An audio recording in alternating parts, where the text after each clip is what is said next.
What's going on, guys? It's Smudgy here. Let's talk all things Cold War haunting challenges. They're pretty straightforward. There's just a few things kind of as you go along that means you can streamline them and get them done a little bit quicker. So let's run through them all one by one.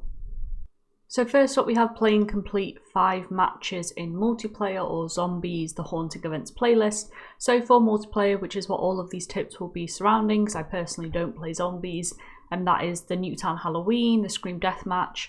I don't know if it counts for infected, purely because I'd played 5 matches of the other 2 before it came to doing the 1 infected challenge. It probably does, considering it was brought in just for them, but I definitely stick to the Nuketown and the Scare Deathmatch just to be sure. Then you have get 200 eliminations in Nuketown Halloween 24/7, or destroy pumpkin heads and zombies. Pretty easy. It's entirely dependent on the lobbies you get, and when it says eliminations, it really does mean eliminations, not kills.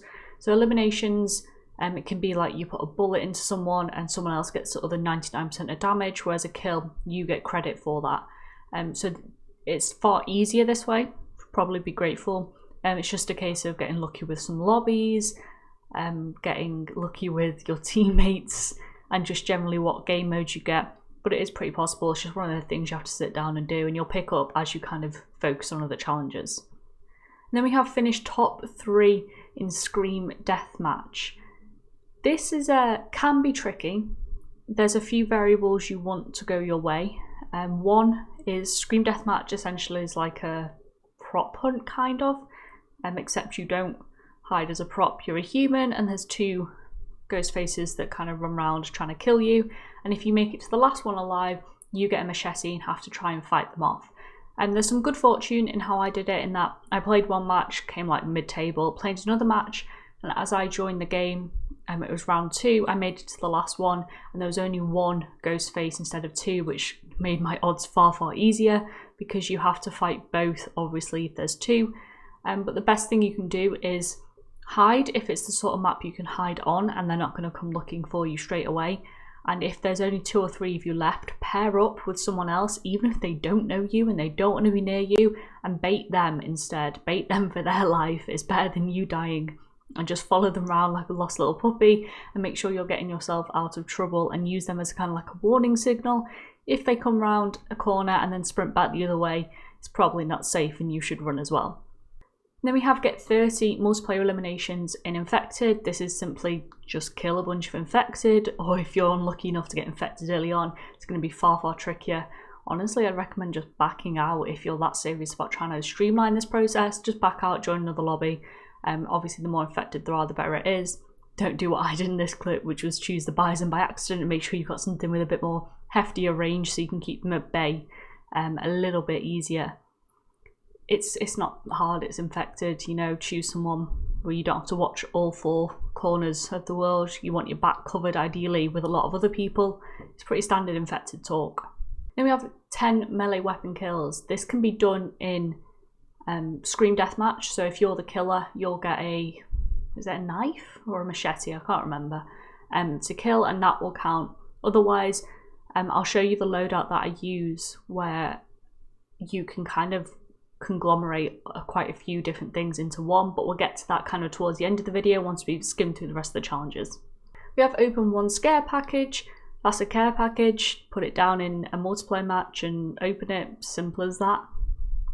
50 eliminations whilst using Ghost. Again, this has to do with the kind of the best class setup to be going into things with. And personally, I don't think this needs to be done within Nuketown Halloween, but I'd play it just to be on the safe side.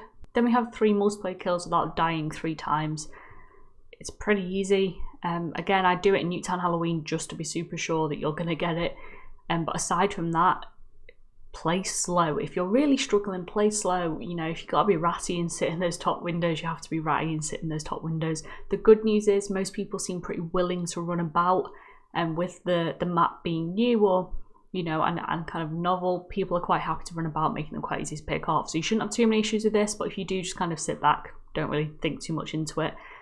Don't start getting sweaty palms if you're on 2 kills and it's taking you 5 games to get there. Just relax. And then we have 5 multiplayer kills with fire damage. The best way to do this, it might just be easier at this point if I just show you my class. So the 5 multiplayer kills without fire damage, the ghost kills, the machete kills, the melee kills, not the machete kills. Obviously, you're going to want to put a class together to go into Nuketown with. I personally use the machete just because it's easier and I prefer it. Molotov for your fire damage, and make sure you've got ghost equipped. I personally would run a trophy system, not a field mic, just because everyone's throwing Molotovs around, and you're going to want to make sure you also have Quartermaster on, so those Molotovs keep restocking as you stay alive. Whatever gun you want doesn't really matter too much. And the great news about this is that if you've got a melee, I prefer to run kind of an AR with a melee weapon. If you're in one of the buildings, you know someone's coming up the stairs or someone's around the corner, super easy, switch to your melee and then it's an easy kill, you know, before they even know what's going on.